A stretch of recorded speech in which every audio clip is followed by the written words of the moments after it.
আসসালামু আলাইকুম রহমতুল্লাহ। ভোটে জিতে আওয়ামী লীগের এ কেমন সুর? রাজনীতিতে নতুন কিছু ও বড় কিছুর ইঙ্গিত। অনেক কিছু করতে চায় দর্শক, রাজনীতির গ্রামার চেঞ্জ করে দিতে চায়, গণতন্ত্রের সংজ্ঞা পরিবর্তন করে দিতে চায়। ভোটের আগেই তার হাইপ তৈরি করতে পেরেছিল, এখন ভোটে জিতে মোটামুটি ক্লিয়ারলি বলে দিচ্ছে। এর মানে বিএনপি, জামাত, বিরোধী দল বা বাংলাদেশি যে দীর্ঘদিনের যে গণতান্ত্রিক পরিক্রমা, এগুলো কিছু থাকছে না। নতুন ধারার একটা গণতন্ত্র, আওয়ামী গণতন্ত্র আমরা দেখতে যাচ্ছি। যেমন আমরা একাডেমিয়ায় আপনারা জানেন যে সোভিয়েত ইউনিয়নের ডেমোক্রেসি নিয়ে আলাদা স্টাডি করি, পড়ানো হয়। চাইনিজ ডেমোক্রেসি নিয়ে আলাদা স্টাডি হয়। ইউএস ডেমোক্রেসি, ওয়েস্টার্ন ডেমোক্রেসি, এরকম নানান ধরনের ডিফারেন্ট টাইপস অফ ডেমোক্রেসি আছে, সেগুলো নিয়ে আলাপ আলোচনা করা হয়। তা আমরা হয়তো অচিরেই বাংলাদেশি ডেমোক্রেসি স্টাডি করব, কারণ বাংলাদেশি ডেমোক্রেসি সম্পূর্ণ ডিফারেন্ট স্টাইলের ডেমোক্রেসি হতে যাচ্ছে। নাম democracy, but something else two democracy, এটা অন্য কিছু হতে পারে। ডেমোক্রেসি নাম দিয়েই করা হবে। যেমন দর্শক, একটা কথা কিন্তু আগেই বলা হয়েছিল, ভোটের আগেই, যে জনগণ অংশগ্রহণ করলে অংশগ্রহণমূলক নির্বাচন। কোন দলকে অংশগ্রহণ করলো বা না করলো এটা ইম্পর্টেন্ট নয়, যদি এই কথার একেবারেই অগণতান্ত্রিক কথা। রাজনৈতিক দলগুলোকে অংশগ্রহণ করতে হবে আগে, তারপরে জনগণকে। এটা হচ্ছে অংশগ্রহণমূলক নির্বাচনের মূল কথা। যাই হোক, আওয়ামী লীগ সংজ্ঞা চেঞ্জ করে দিয়েছে, জনগণ ভোট দিলেই অংশগ্রহণমূলক। আর জনগণ তো ভোট দিয়েছে 40% তথাকথিত। এখন আবার কোনো কোনো আওয়ামী লীগ নেতা কিন্তু বলছে, আমি আলাদা বিশ্লেষণে আপনাদেরকে শুনিয়েছি, বিএনপি জামাতকে আইনি মোড়কে নিষিদ্ধ না করলে দেশের মানুষ শান্তি পাবে না।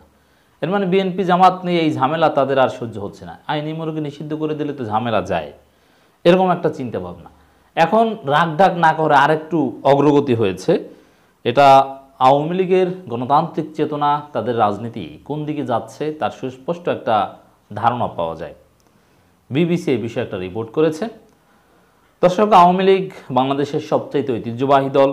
আওয়ামী লীগের নেতৃত্বে বাংলাদেশ স্বাধীন হয়েছে, এটা চূড়ান্ত সত্য কথা। উপমহাদেশের নানান গণতান্ত্রিক আন্দোলনের সাথে আওয়ামী লীগ সম্পৃক্ত ছিল। বিশেষ করে 1954 সালে যুক্তফ্রন্ট নির্বাচনে তাদের যে অবদান, 66 সালে 6 দফা আন্দোলন, এছাড়া আইয়ুব খান বিরোধী আন্দোলন, শিক্ষা আন্দোলন, 69 গণঅভ্যুত্থান, এগুলোতে আওয়ামী লীগকে জনগণের কাতারে নিয়ে এসেছিল, হিরো বানিয়েছিল, অনন্য উচ্চতায় নিয়েছিল। আওয়ামী লীগ আসলেই গণমানুষের, গরিব মেহনতি মানুষের দল ছিল। কিন্তু সেখান থেকে তাদেরকে যথেষ্ট প্যারাডাইম শিফট আমরা দেখতে পাচ্ছি। তাদের প্যারাডাইম শিফট সে এরশাদ পিরিয়ড থেকেই শুরু হয়েছে। নির্বাচনে যারা যাবে তারা বেঈমানে কথা বলেছিল, কিন্তু শেষ পর্যন্ত কিন্তু তারা নির্বাচনে গিয়েছিল। এরপরে 2014 সাল থেকে তাদের চূড়ান্ত ডেভিয়েশন হয়েছে।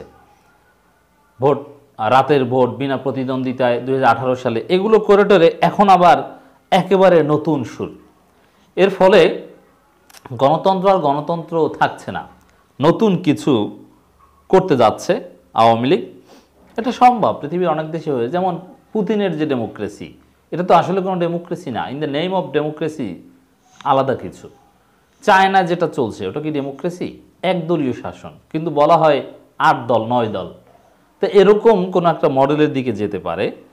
দেখেন, বিবিসি একটা রিপোর্ট করেছে, বিরোধী দল না থাকলেও গণতন্ত্র নেই, মানেন না শেখ হাসিনা।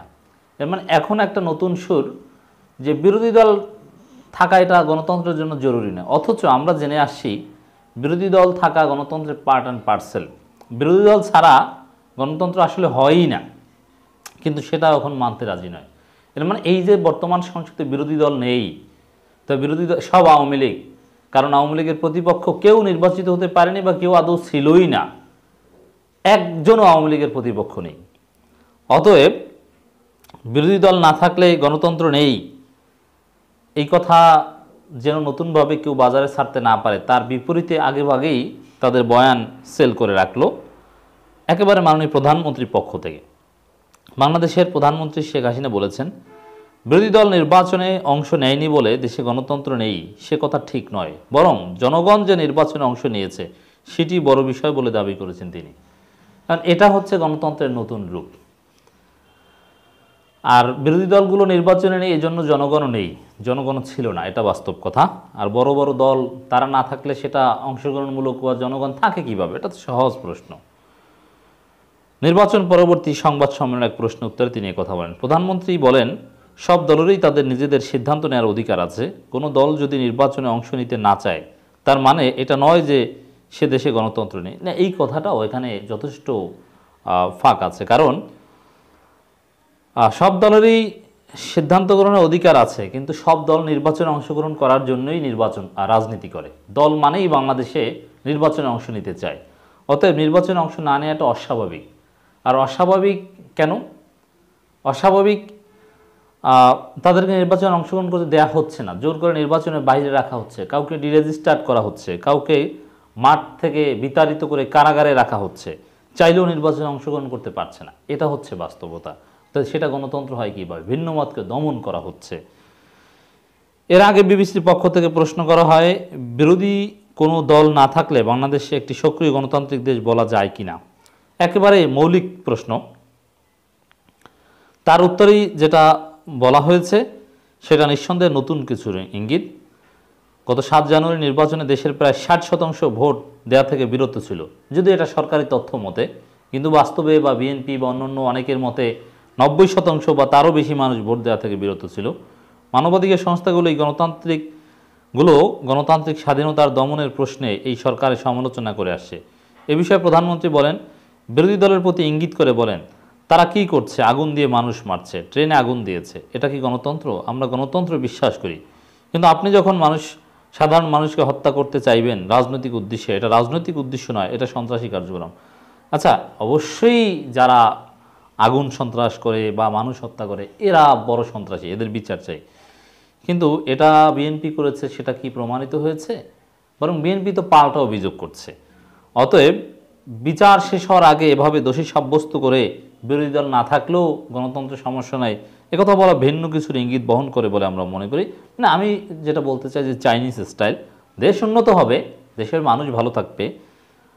চায়না যেরকমের অনেক উন্নত হয়েছে, কিন্তু মানুষের বাক স্বাধীনতা, মত প্রকাশের স্বাধীনতা এগুলো সংকুচিত হয়ে যাবে বলে আমার বিশ্বাস।